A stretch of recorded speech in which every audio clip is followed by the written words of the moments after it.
Okay, my name is Lily. I'm doing Clara O'Neill's assessment today. So I've looked at her chart, and she has been in a motor vehicle accident and has multiple injuries that we're going to go in and do cares for her. So I'm knocking. I've checked, and she is likely nonverbal, so I've checked she's no allergies. I'm going to go in and say, "Hi Clara, my name's Lily. Can you tell me your name and date of birth?" I would check Clara O'Neill 0101. That matches my chart, so I feel good. I'm going to put my gloves on. Okay, Clara, I am going to do a couple different assessments for you today and just check on some of your equipment. And if you have any concerns, you can let me know. Is that okay? Mm-hmm. Great. Okay, I'm first going to do a respiratory assessment. So first I'm going to look at her work of breathing. I'm going to look at her mouth. I'm going to look at her for nasal flaring. I'm going to look and see if her chest, she's using any accessory muscle, make sure her chest is rising evenly to make sure the tube is still in the correct place. I'm going to check her vital signs, make sure everything is within a healthy range, and then I'm going to get my stethoscope. I don't know where I just put that. Oh, thank you. I'm going to get my stethoscope. I'm going to listen to her heart as part of my just overall head to toe. Make sure that we have a good, strong, and even pulse. That would not come unattached. And then I'm going to listen to her lung sounds. I'm listening for any crackles or any lack of breathing in the different lobes, and I would go on both sides and make sure. Other things I would check is, because she's a ICU patient, I could check for any, like do a skin check for any bed sores. I could see if she needs pillows placed in places that have extra pressure. I could check her pulses, make sure that we don't have any edema, check her cap refill on both sides. Same with her feet, double pulses, edema, cap refill, and that's what I'm going to do for her head to toe assessment. Okay, great. Now I'm going to go in and do some oral care for her. Actually, first I'm going to make sure that her ET tube is in the correct place and is working well, just as you would with any intubated patient. So I'm making sure that it is at the marked place and at the correct level that her chart says. I would check and see if she's any skin breakdown on her lips or where her gear is, and if needed, we could switch to the other side. I'm going to follow her tube down, make sure that her suction is connected if needs be, and then follow this over, make sure that she's not laying on it, there's no kinks, there's no, that everything is connected, and then I'm going to follow all the way to her machine to make sure that it's connected. I'm going to check her settings to make sure that everything is as it should be in the chart or ordered, and all of that looks good. Great. So now I'm going to do some oral care. I've got my patient. This is an important thing to be doing consistently because there can be a lot of oral breakdown with intubated patients. So I'm going to make sure that my suction is connected. I'm going to pull this off. And it's really important with intubated patients to not have excess moisture in their mouth because that could go down into their lungs. So we're going to want to connect this to the suction. If there was really a lot of buildup, I could use the non-suction sponge first and get things out and then use this, but I'm just going to use this. I would put the solution on it, and then I'm just going to make sure when I hold it, it's going to be suctioning. So I'm going to go in and I'm going to suction all the way around and make sure that we're cleaning. I'm going to be looking and seeing how the teeth health are, and then again checking all the way around the tube. Inside the tube can get really dirty. Make sure we're going under the lips and that nothing is, I'm going to grab that nothing is building up or that no spots are getting missed, because that's very common. Okay, so we pulled all that, and I would be suctioning to make sure that no liquid is getting caught.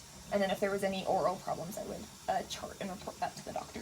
Great. I also would make sure that the lips aren't too chapped. I could apply a chapstick if needed. Great. So now that is done, I've cleaned up this workspace, and I'm going to reconnect my suctioning.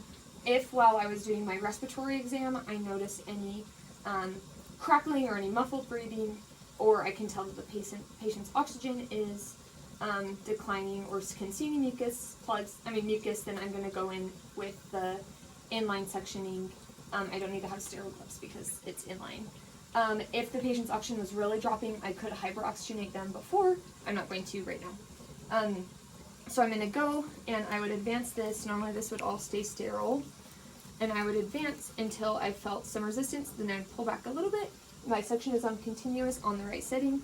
And I would intermittently suction, pulling back. Perfect. If needed, I could hyperoxygenate again. If that really tanked their oxygen levels, I would watch their vital signs, see if that got it. And then I could listen to the lungs and see if we still have anything. If I noticed any blood, I would stop and call for assistance from respiratory therapy to make sure everything is in the correct place. Okay, great. And then I'm going to twist this so that they don't lay on it and accidentally suction. Okay, that's all in the correct spot. So now I'm going to do my chest tube. I'm going to come over here, and with chest tubes, there's a couple really important things to keep bedside. We've provided privacy. I'm going to pull her gown up. Great, thank you.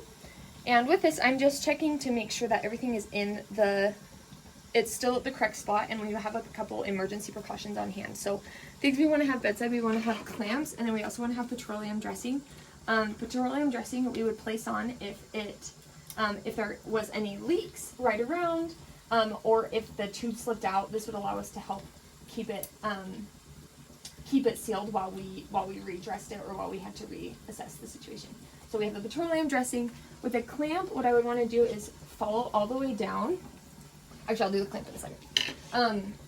I'm going to make sure that this is at the marking. Right now it's at 20 centimeters.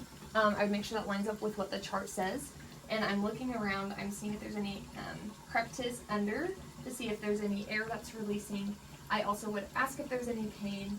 I could take the bandage off and check if there's I could see any drainage or bleeding.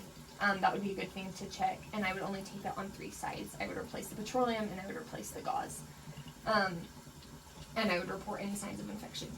I'm going to trace it down and make sure that everything is connected, and then we're going to look at the settings of our chest tube. We're first going to look and make sure that this is at the correct pressure that the chart wants, and then we are looking to make sure that this is at the correct line. If not, that means that we have a suction problem, so I could go up and either clamp my suction and see if there's any suction issues there, or just make sure that my suction is on the correct setting. It might be too low or too high. I would come down and look at our bubbling.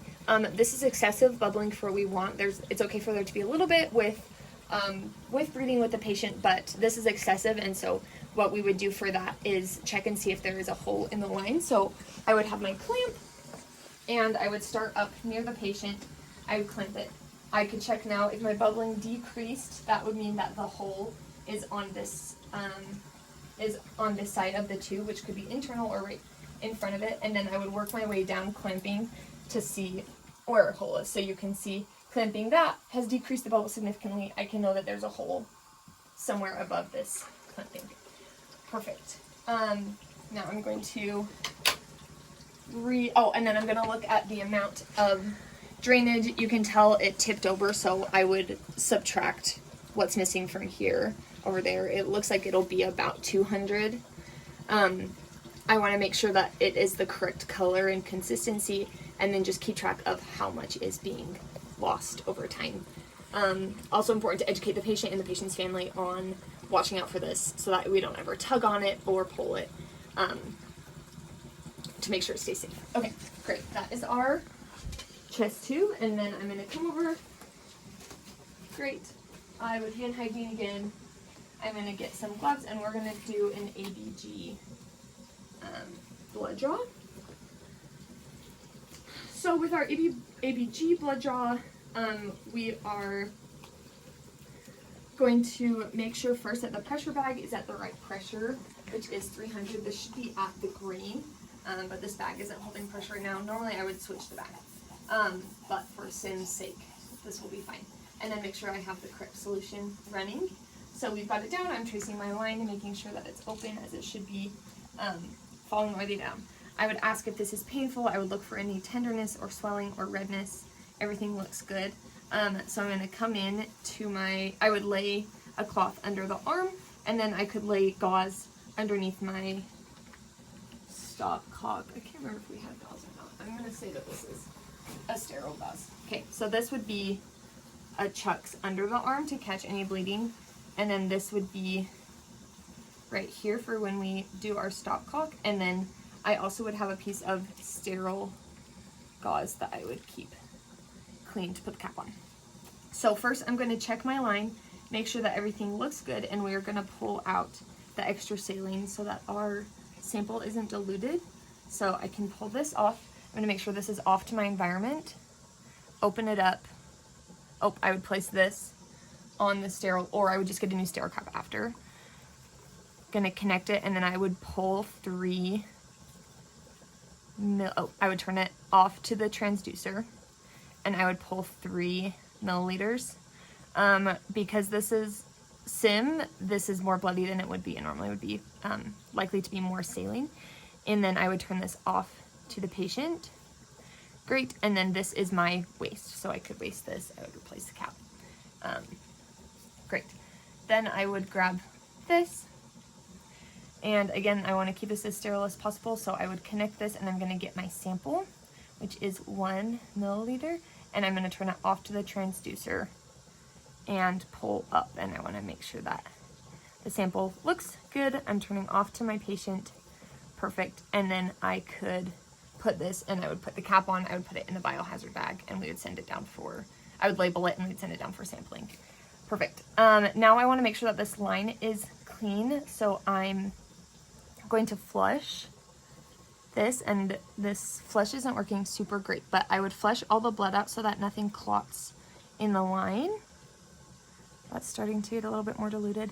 And then, there we go.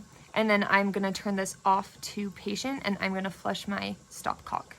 Perfect. And then while it's off to patient, I would make sure that my transducer is programmed correctly. I'd go on my computer and reset it so that we have the correct pressure to get our blood pressure with. I would make sure that there's no more blood, and then I would turn this off to environment. I would get my sterile cap. I would have kept that sterile. I wouldn't have touched the tip. If I did, I would have just grabbed a new cap, and then I would twist that back on. And I'm going to grab this gauze. I would dispose of all of this in the correct places. So now I would do patient education if my patient is conscious. If not, I could educate the family and just let me know if you have any signs of infection. These are also things that I would keep an eye on, like your vital signs. Or with your chest tube, we want to make sure that there's no drainage around the site. With your E2 tube, you can let us know if there's any skin breakdown. With the ABGs, we want to make sure that doesn't get pulled on and that stays in. So you can let us know if you have any signs of fever, infection, or any swelling with your chest tube. And then I would do safety times 4, so my bed rails would be up, my bed would be lowered, my wheels would be locked, and then my call light would be in place if the patient was conscious. And then I would go and document my findings in the chart, dispose, clean up, and perform hand hygiene.